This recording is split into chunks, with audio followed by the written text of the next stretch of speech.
Yeah, that teacher is on administrative leave. Meantime, the parents are releasing the video to TV5 because they want the community to see the whole story of what really happened that day. Sullivan says he's not trying to mislead anyone. You look at the hotel room door, there's a no smoking symbol, but how he's getting around it, follow me. You come into the hotel room and you walk to the back and you'll see that there's a sliding door. These are the patios that he's putting on all of the rooms.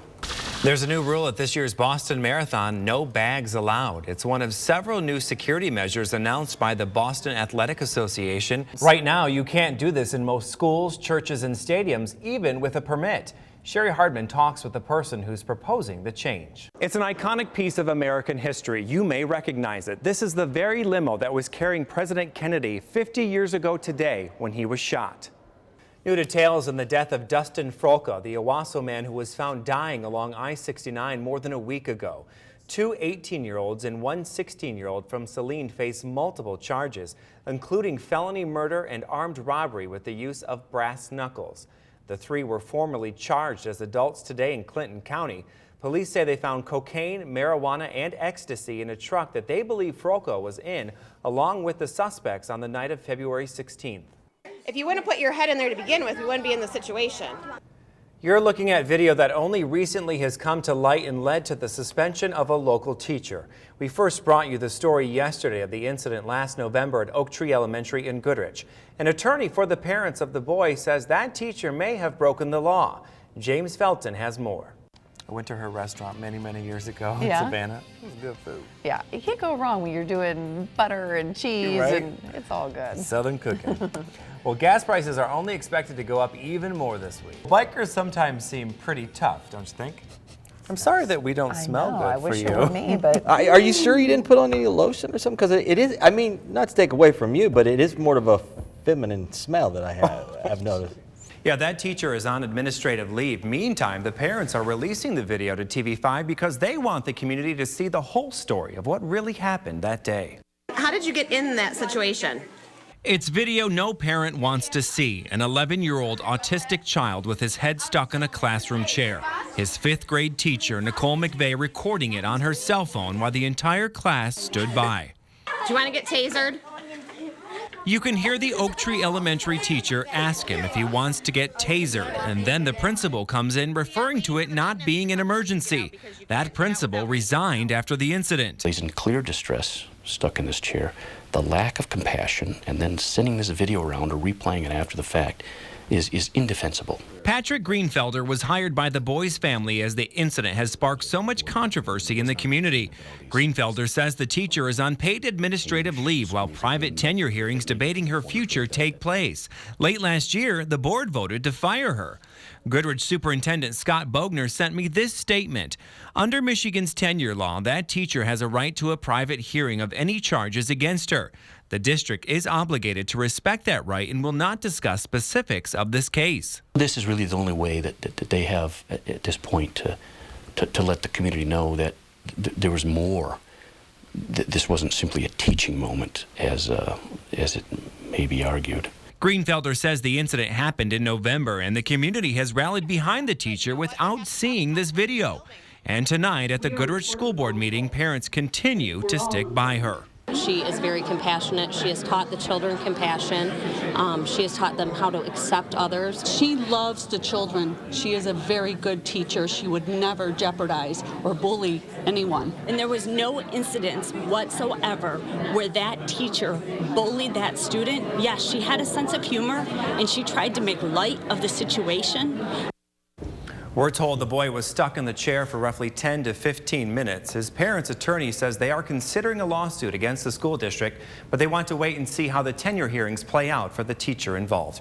Reporting live in the studio, David Custer, WNEM TV5. TV5's David Custer has the story only on TV5. A mother's heartbreak. I'll never forget what I went through that day. A criminal's plea for forgiveness. I think about it every day, and I relive it every day. And an innocent man almost dead over money. Mixed together, it's a near-fatal cocktail of lies and deception that rocked one small town. How does one man fake his own death and nearly take the life of another? The small town of Gladwin rarely draws much attention. It's not typically on anyone's radar, other than to the avid hunter. Today, a man some call a monster sits behind bars in the small county jail. His name, Charles Rowan. The 26-year-old caught the attention of the entire world after he faked his own death, and just weeks later, he slipped up, nearly ending an elderly man's life in the robbery of a small mom-and-pop gun shop. It was my decision. I messed up. I messed up really bad. You are hearing Rowan's voice for the first time since his life spiraled out of control. He agreed to talk to us in an exclusive interview. Cameras weren't allowed inside the county jail.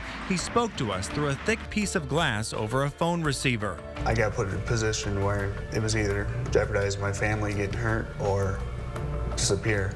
Rowan says he was at the end of his rope. He was a mixed martial arts fighter and not a very good one. He wasn't bringing in much money, and he owed some shady characters hefty sums of cash, the result of drugs and gambling. They were now threatening him and his family. It was literally brought to my attention that my girlfriend at the time and her daughter were going to be raped in front of me and killed. Rowan thought his only option was to go on the run, but a TV show about faking your own death caught the attention of his girlfriend at the time, Rosa Martinez. He says she convinced him that this would fix everything. And I figured if I died, everybody thought I was dead, it'd make the situation better. The plan was well underway. Girlfriend Rosa Martinez called Rowan's family to this home the couple had been renting.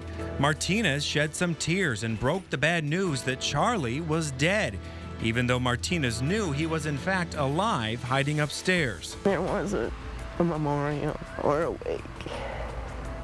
All it was Rosa calling us all to the house to tell us that my son was dead. Rowan's mother, Lynn Gardner, has never spoken on camera.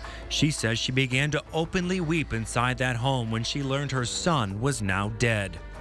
It was one of the hardest things I've ever gone through. Just to think my son had been murdered.